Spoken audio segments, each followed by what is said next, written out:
Ladies and gentlemen, welcome back to the Funhouse.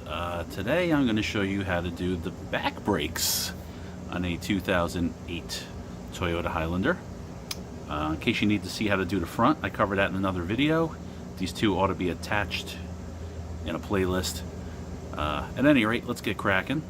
First thing I'm going to do is crack these lugs loose, and then I'm going to jack the car up and get this tire out of the way.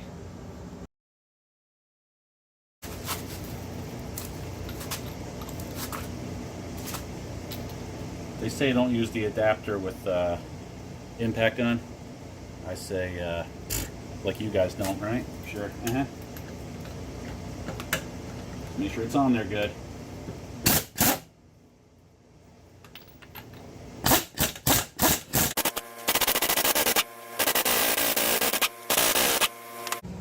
Okay, I hope I don't have to show you how to jack up a car safely, because if that's the case, you should probably take it to the shop. I think it's easier to work on cars than a lot of people think it is, but that doesn't mean everybody can do it.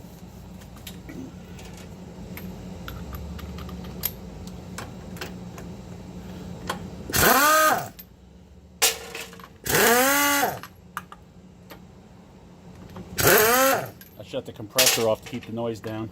That's why I got no RPMs here. Alright, and in case you haven't seen it before, a friend of mine showed me this trick. Stick the tire under the car just in case it falls off the jack. That way you can get the jack under it again to pick it up again. It can't just hit the ground. Alright, here are our back brakes. Very similar to our front brakes, except they're a little smaller, and there's a mini drum brake built into here for the emergency brake. We aren't really going to get into that too much. We're just going to replace the rotor and change out the pads. So to replace the pads, you only have to take the caliper off. You could leave the bracket behind, but to replace the rotor, you have to take the bracket off as well. I'm going to take the caliper off first, just because it makes life a little easier for changing the brakes. And you can see here we got a brake line. I'm going to hang the caliper from a piece of coat hanger off of this spring on the strut up here, so that hose isn't holding the weight of the caliper up while we work. Then I'm going to take the bracket off and get the rotor off, and you will see all that. Just bear with me for a minute. Just a quick safety tip: in addition to jacking it up and putting the tire under there, I also put a jack stand under a frame or a body mount, something solid, so if it falls it'll catch it for me. You should do the same. So we'll start with the caliper. I believe these are 14 millimeter. Yep. Helps to have a long-handled ratchet.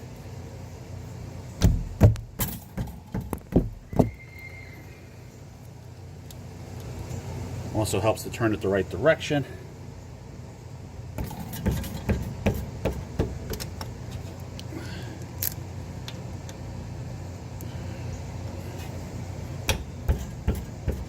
Oh. All right.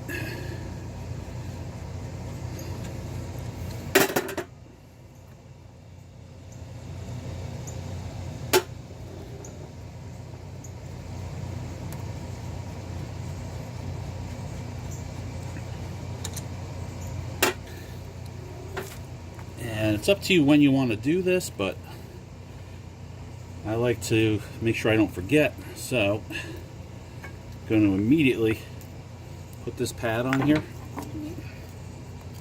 and I'm going to squeeze that cylinder in with the C-clamp, so that I know it's ready to rock and roll for a little bit later when I go to reassemble everything. Let me move you guys where you can see.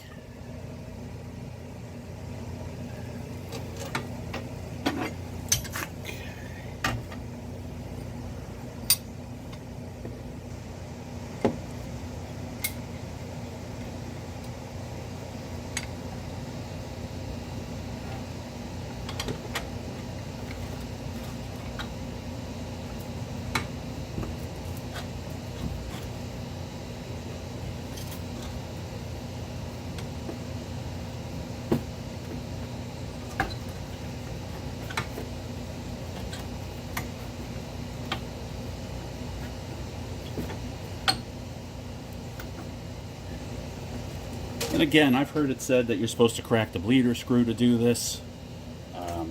That it can mess up the anti-lock brake system. I've always done it like this. I've never had a problem. If you know better than me, please comment and let me know what you've encountered, what your experience has been.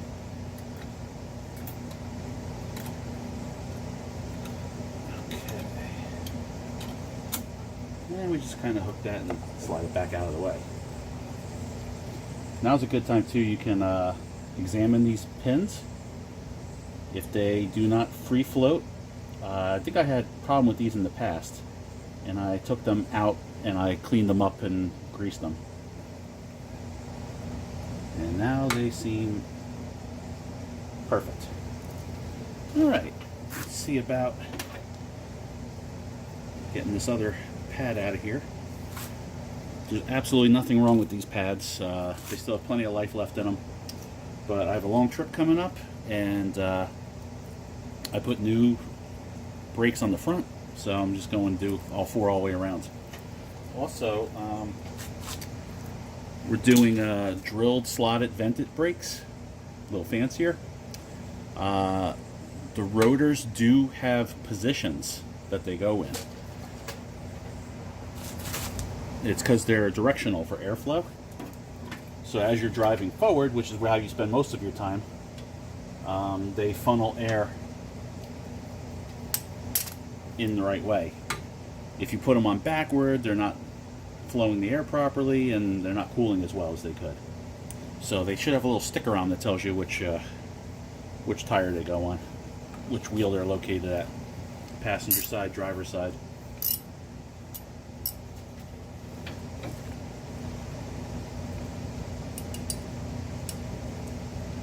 Okay, this is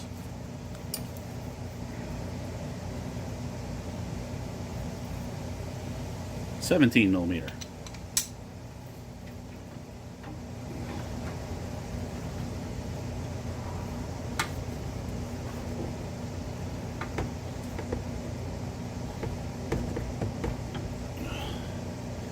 don't know if you guys can see or not.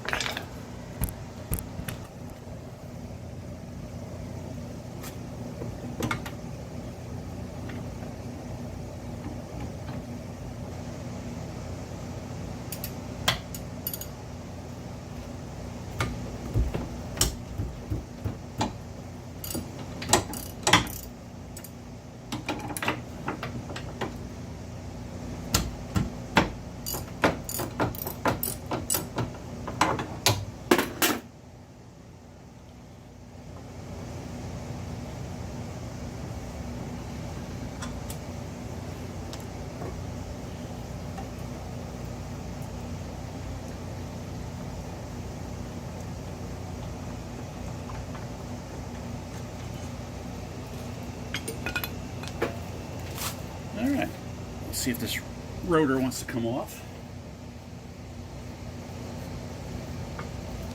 Sometimes you have to talk it into it.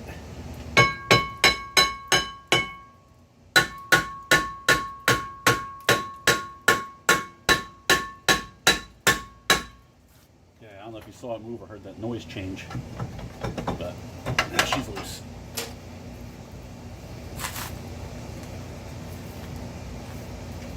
Alright, we are just going to do a quick exam here.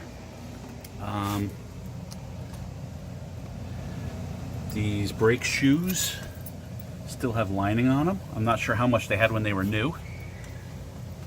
Probably more than what they have now, but they don't look too bad.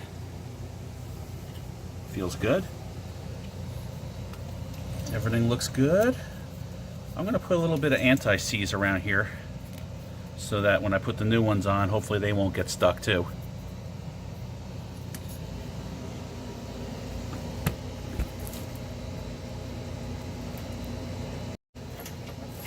Alright, just a quick smear here.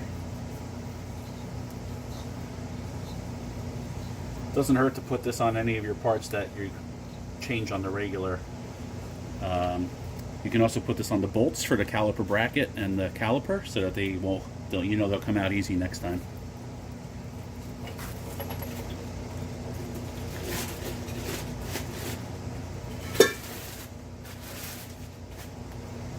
Okay, now we're ready for the new one. I'm going to put it on the same as the old one. You can see the sticker here, it says rear driver's side. There were stickers on the front ones, but they said rear, so they were wrong. Not sure what that was all about. I ignored the part where they said rear, but I acknowledged the part where they said driver's side or passenger side. There's a little rubber plug that goes here. I just took it out of the old rotor, and I'm installing it on the new one.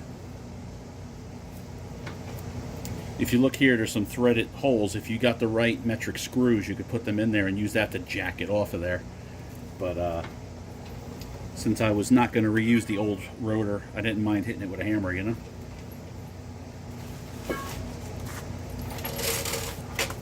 All right, now we can start reassembly. The bracket goes between the rotor and the bracket hole on the axle. So this goes through the bracket on the axle and screws into the back of the caliper bracket. Get one started, do not tighten it all the way. Get the other one started too. If you've watched me before, you know that I always say this: don't ever just tighten something down. If there's multiple bolts, screws, get them all started. That way it won't fight you. You're just going to wind up loosening it to try and align the other ones anyway. So, and they still have anti-seize from last time, so they came right out and they're going right back in. Once I get it as tight as I can with my fingers,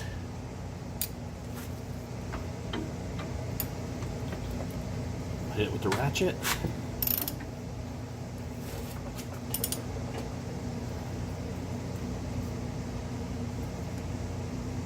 Tick. Okay, that's about the right torque. If you want to check out the specs and tighten it to the specs, I encourage you to do so. You can do as I say and not as I do.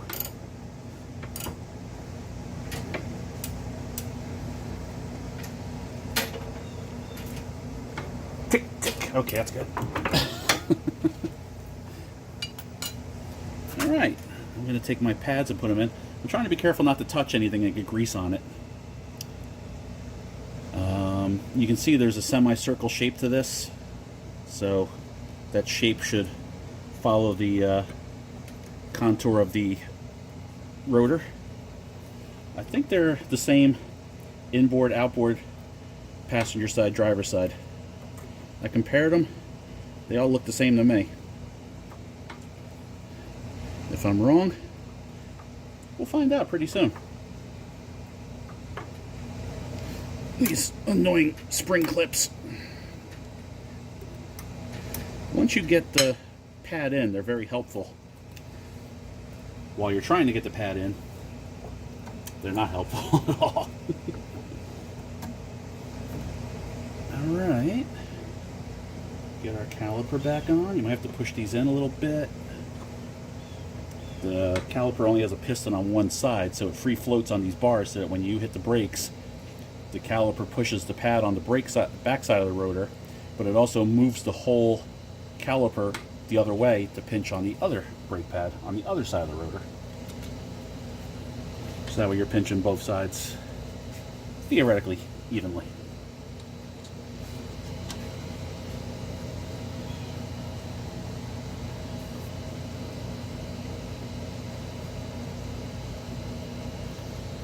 Alright, if I remember right, there's a flat spot on these that lines up with a flat spot on the caliper so that they can't spin on you.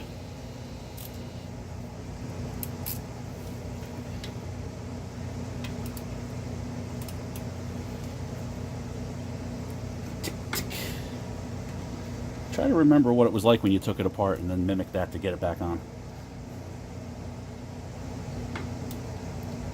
Tick, tick. Alright, this side's done. We'll put the wheel back on and we'll repeat the process on the other side. Alright guys, on this side we're going to pretend that we're doing just brake pads and not the rotor. So pretend this is the old rotor. We're not touching it. I took the caliper off the caliper bracket. We are left with the old pads. Let me switch you around here so you can see better. Now I'm going to remove the old pads. They should just pop out, but you might find it necessary to give them a little bit of persuasion with a little screwdriver or something. Okay, new pads go in. Same way the old ones came out. You can, if you want to, put some anti-squealing agent on the pads, or even I have taken anti-seize and just kind of put that around the contact points where the piston and the caliper are going to touch the pads. Bear in mind though, if you have rims that are wide open and you do a sloppy job with this, you will see it. So be careful with it, or maybe don't do it. See if you have a squeal and then come back and do it later.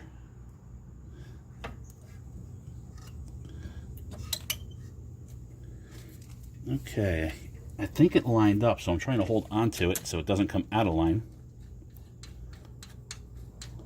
Yeah, it popped right in. Oh, no it didn't. I spoke too soon. There we go.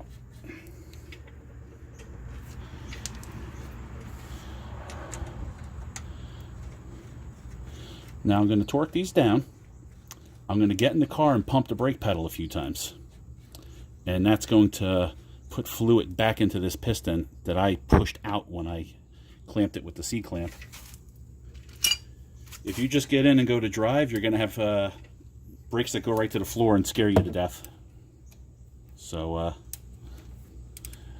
make sure you get in there and step on them a few times until you feel the pedal get solid. It's also not a bad time to check your brake fluid.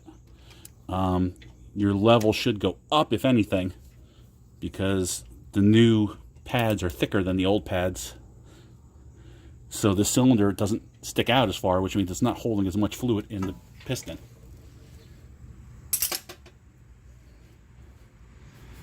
All right, I'm going to put this tire back on and pump the brakes, and that should be it. I'll let you see the results. Quick reminder, guys, if you had a wire or a coat hanger on the spring like I did to hold the caliper out of your way, make sure you take it out before you drive away. You don't want that rubbing around in there, getting caught on your tire, potentially giving you a flat or who knows what. Alright, I gotta hit the brakes to start the car. They're probably gonna go to the floor. Yep, definitely feels mushy. Give that a couple pumps. Getting better. That feels good. I'd say that's about back to normal. Alright, let's see if we have brakes.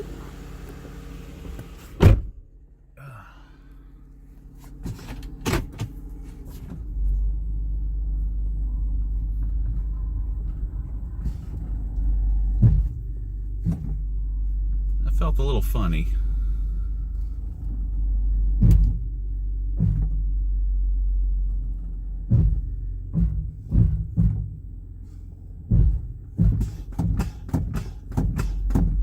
Just the front brakes are working right now.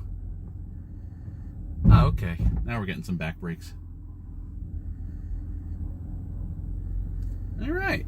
I'll take it out for a cruise on the road, flip it around, see what's what. Okay, let's see how the car does.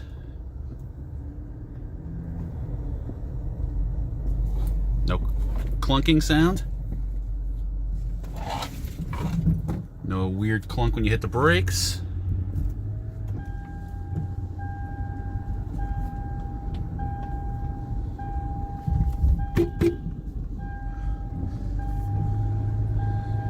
Let's get up a little bit of speed. And hit the brakes kind of hard. Nice and smooth.